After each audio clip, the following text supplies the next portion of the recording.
Welcome back friend. तो यहाँ पर हम लोग आज जो हमारा मॉडल पेपर का 100 मैथ ऑब्जेक्टिव था उसके हम लोग लास्ट 20 सेशन हम लोग करेंगे।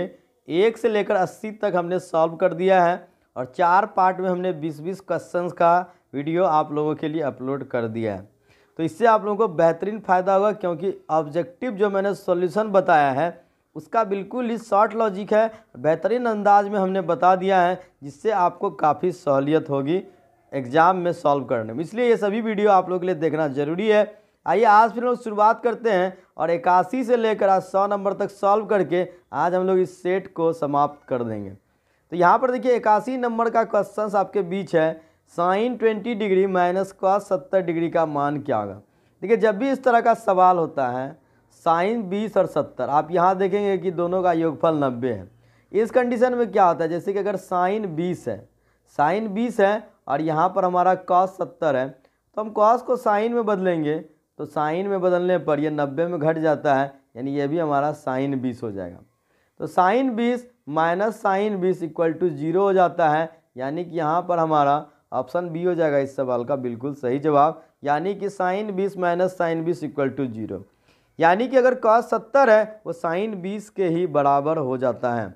आइए हम लोग अगले क्वेश्चन पे चलते हैं। 1 minus cos 4 to the power a बराबर क्या होगा।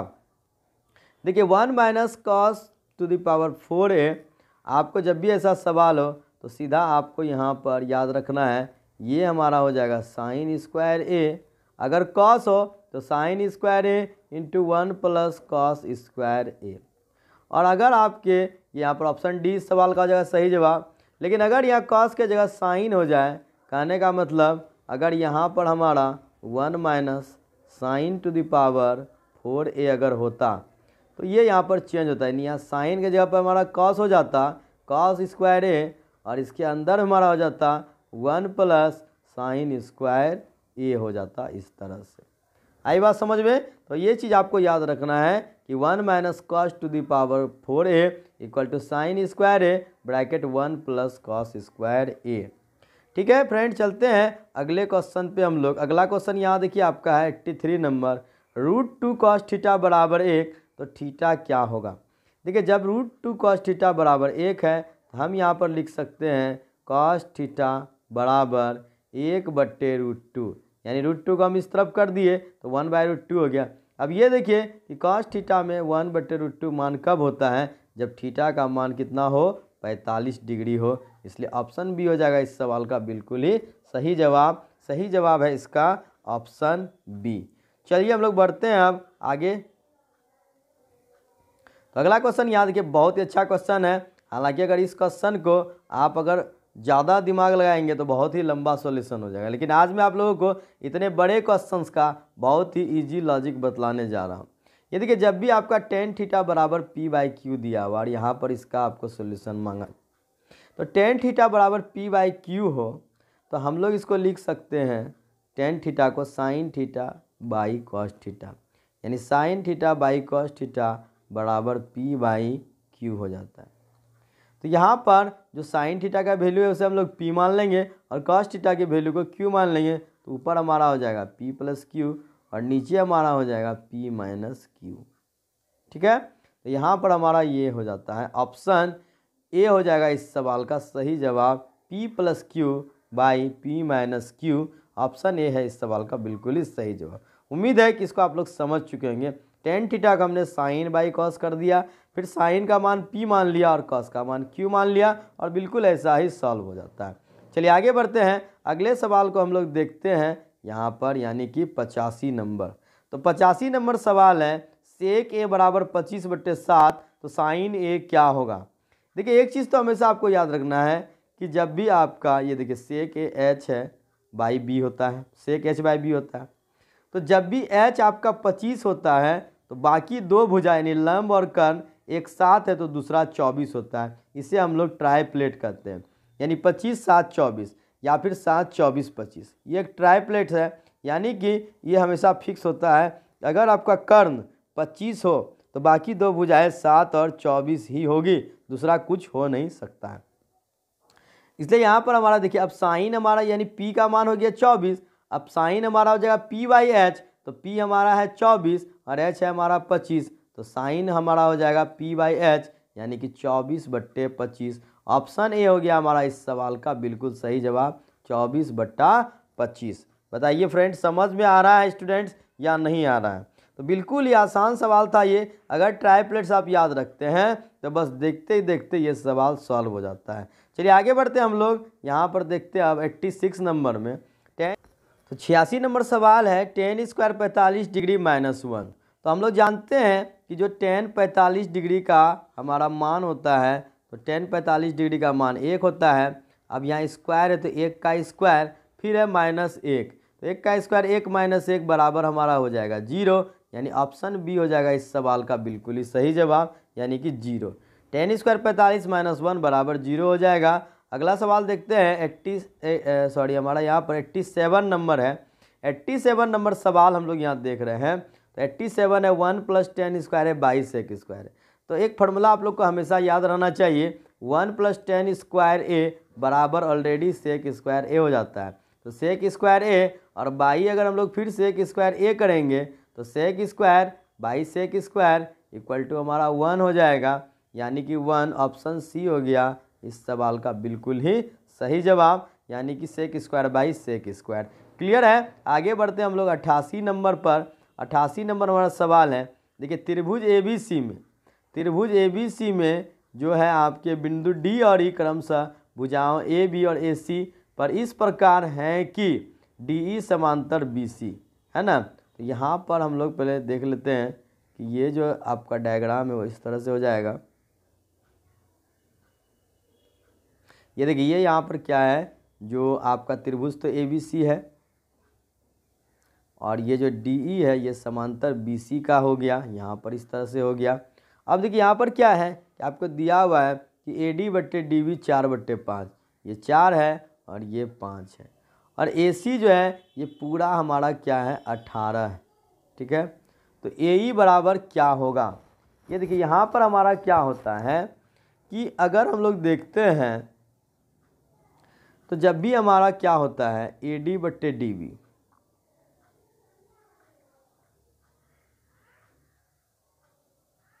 बराबर होता है AE/EC, इस तरह का जब भी कंडीशन होगा, यानी कि अगर DE समांतर BC है तो थेल्स प्रमेय लागू हो जाएगा, और थेल्स प्रमेय कहता है AD/DB, थेल्स प्रमेय क्या कहता है कि AD/DB बराबर AE/ होता है EC, यानी कि AD/DB जो है वो हमारा हो गया 4/5 और AE/EC हमें मालूम नहीं है, यानी AE अगर 4 होगा तो हमारा EC कितना हो जाएगा 5 हो जाएगा।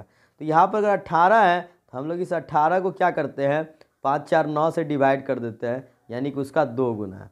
यानी कि अगर यहाँ पर हमारा ये 4 है तो ये 8 हो जाएगा, ये 5 है तो ये 10 हो गया, यानी 10 8 18 हो गया, और 8/10 4/5 हमारा हो गया, यानी कि AE जो है AE बराबर 8, तो AE हमारा हो जाएगा 8 सेमी, ऑप्शन बी हो जाएगा इस सवाल का बिल्कुल सही जवाब। यानी अगर इधर 4/5 है तो योगफल 9 होता है, लेकिन इधर AC पूरा 18 है तो योगफल 18 है, तो 9 दूनी 18, तो दोनों डबल डबल हो जाएगा। क्लियर हो गया, AD/DB बराबर AE/EC, थेल्स प्रमेय। आगे चलते हैं हम लोग, नेक्स्ट क्वेश्चन को देखते हैं। हमारा है 89, एक न्याय संगत पासा फेंका गया तो रूढ़ संख्या आने की प्रायिकता होगी। देखिए, रूढ़ संख्या कहने का मतलब होता है अभाज्य संख्या, रूढ़ मतलब अभाज्य, यानी कि प्राइम नंबर, उसे हम अभाज्य संख्या कहते हैं। तो अभाज्य संख्या एक पासा में कुल कितना होता है, एक पासा में अभाज्य संख्या होते हैं 2 3 और 5, 2 3 और 5, यानी कि 3 अभाज्य संख्याएं होती हैं। तो यहाँ पर 3 बटा कुल संख्या हो गया 6, तो 3/6, तो 3 एकम 3, 3 दूनी 6, यानी कि प्रायिकता 1/2, यानी कि जितने भी उसमें अभाज्य संख्या होते हैं और बट्टे हम लोग कुल संख्या लेते हैं, ये वह अभाज्य संख्या आने की प्रायिकता, यानी कि रूढ़ संख्या आने की प्रायिकता। अच्छा लग रहा हो फ्रेंड्स वीडियो को तो लाइक और शेयर जरूर कीजिए आप लोग, और इस वीडियो को लगातार देखिए, चैनल सब्सक्राइब कीजिए, नोटिफिकेशन बेल आइकन दबा लीजिए, और आप लोग लगातार वीडियो को देखते रहिए, बहुत ही फ़ायदा आप लोग को होने वाला है। और अपने घर में और भी लोगों को ज़रूर ये वीडियो दिखलाइए ताकि उनको बिल्कुल इस तरह का सॉल्यूशन समझ में आ जाए आसानी से और काफ़ी अच्छा नंबर वो मैट्रिक में प्राप्त कर सकते हैं। 90 नंबर हमारा सवाल है, यदि दो वृत्तों के क्षेत्रफलों का अनुपात दिया है। देखिए वृत्त का जब भी क्षेत्रफल का अनुपात दिया जाता है तो वृत्त का क्षेत्रफल होता है पाई आर स्क्वायर। यानी यहाँ पर अगर स्क्वायर है 4 और 25 तो 4 किसका स्क्वायर होता है 2 का, 25 किसका स्क्वायर होता है 5 का। तो त्रिज्याओं का जो अनुपात होगा वो 2:5 हो जाएगा। ऑप्शन डी इस सवाल का है बिल्कुल ही सही जवाब। देखिए अगर क्षेत्रफल का अनुपात है तो इस तरह से हम लोग त्रिज्या का अनुपात निकाल देंगे, लेकिन अगर परिमाप का अनुपात दिया होता तो परिमाप का अनुपात और त्रिज्या का अनुपात समान होता है। परिमाप का अनुपात अगर आपको दिया हुआ है तो त्रिज्या का अनुपात भी वही होता है जो परिमाप का अनुपात होता है। आइए बढ़ते हैं क्वेश्चन नंबर हम लोग 91 पर। 91 में सवाल है कि अच्छी तरह से फेंटी गई एक ताश की गड्डी में से एक पत्ता यादृच्छिक निकाला जाता है। यानी पूरा फेंट दिए, उसमें से हम लोग एक पत्ता निकाल दिए। इस पत्ता के लाल रंग का तस्वीर वाला होने का क्या प्रायिकता है। देखिए यहाँ पर क्या है, तस्वीर वाला पत्ता। तो तस्वीर वाला पत्ता होता क्या है, यानी कि देखिए ताश के गड्डी में जैक, क्वीन और किंग ये 3 पत्ते इसमें तस्वीर होते हैं और तीनों की संख्या 4 4 4 होती है। यानी कि टोटल यहाँ पर तस्वीर वाला पत्ता 12 होता है। इस 12 में से आपके 12/2 यानी 6 लाल रंग का होगा और 6 काला रंग का होता है। तो यहाँ पर लाल रंग की तस्वीर की बात कही जा रही है तो लाल रंग का टोटल हमारा यहाँ पर कितना हो गया 6 और टोटल कार्ड हमारा कितना होता है 52 कार्ड होता है।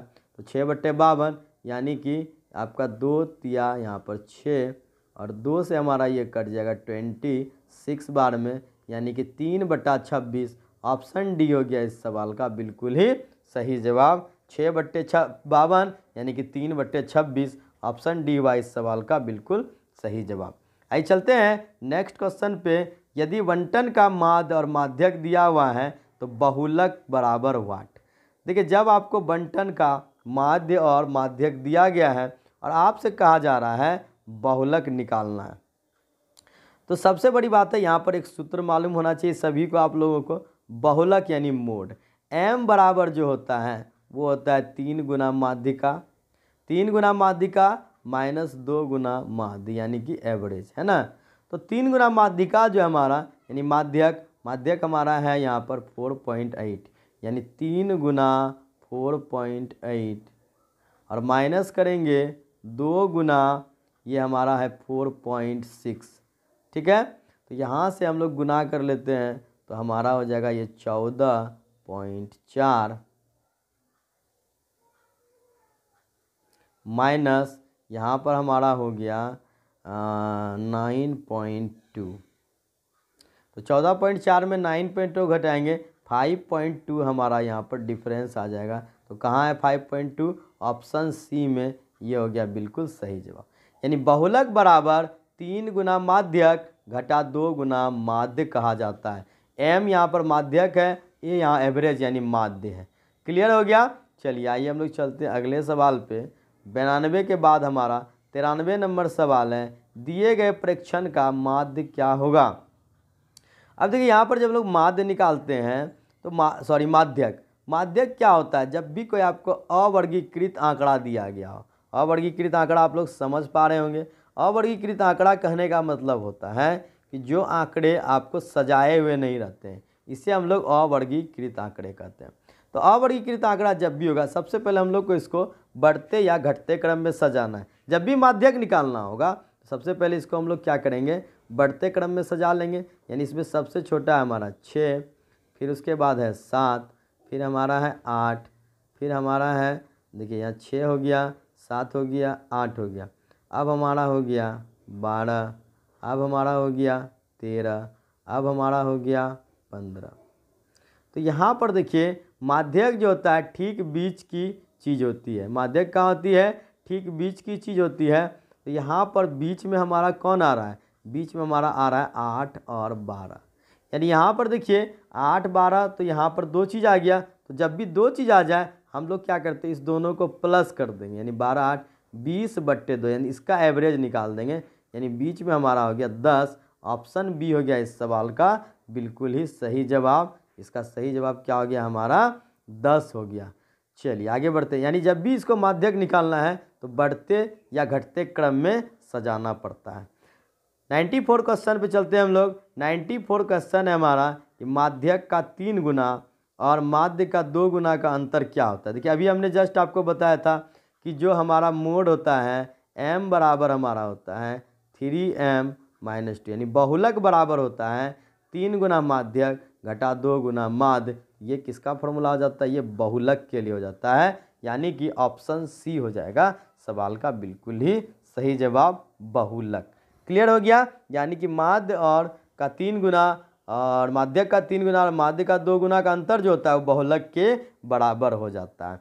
चलिए आगे आते हैं 95 क्वेश्चन पे हमारा। देखिए घड़ी के मिनट वाली सुई द्वारा 1 मिनट में बनाया गया कोण कितना होता है। तो जब भी देखिए 1 मिनट में कोण बनाता है तो 1 मिनट में जब भी कोण बनाएगा तो कितना डिग्री बनेगा, वो 1 मिनट में जब भी बनेगा तो 6 डिग्री बनाएगा। मिनट की सुई एक आपके मिनट में 6, क्योंकि ये पूरे 60 मिनट में 360 डिग्री बनाती है। 60 मिनट में मिनट की सुई एक चक्कर पूरा करती है, तो 360 बटा अगर हम लोग 60 कर देंगे तो यहाँ पर 1 मिनट का निकल जाएगा 6 डिग्री, यानी कि ऑप्शन डी हो गया इस सवाल का बिल्कुल सही जवाब। तो बढ़ते हैं 96 पे 96 नंबर हमारा क्वेश्चन है। देखिए बहुत ही अच्छा सवाल है, सिर्फ आपसे यहाँ पर सूत्र पूछा जा रहा है कि आधार की त्रिज्या r और ऊंचाई h वाले एक लंबवृत्तीय बेलन का आयतन क्या होगा। तो आपको यहाँ याद रखना है, हमेशा आप लोगों को ये चीज़ याद रहना चाहिए, ये बहुत ही बड़ी बात है। बेलन का जो आयतन होता है, बेलन का आयतन हमेशा होता है पाई r स्क्वायर h घन इकाई। पाई r स्क्वायर h ये होता है बेलन का आयतन। और अगर हम शंकु के आयतन की बात करें तो 1/3 पाई r स्क्वायर h ये हमारा शंकु का आयतन हो जाता है। ठीक है, यहाँ पर आप लोग फॉर्मूला अच्छी तरह से याद कर लेंगे, ये बहुत ज़रूरी है। आगे बढ़ते हैं हम लोग 97 नंबर पर। 97 नंबर में समबाहु त्रिभुज ABC है, उसमें AD लंब BC है, तो AD स्क्वायर क्या होगा, BC हो। तो यहाँ पर हम लोग देखिए इस तरह से डायग्राम बना लेंगे। ये समबाहु त्रिभुज हो गया, ये AD हो गया, तो ये अगर त्रिभुज ABC है तो ये AD लंब हो गया। तो यहाँ पे आपसे पूछा जा रहा है AD स्क्वायर किसके बराबर होगा, AD स्क्वायर कितना के बराबर हो जाएगा।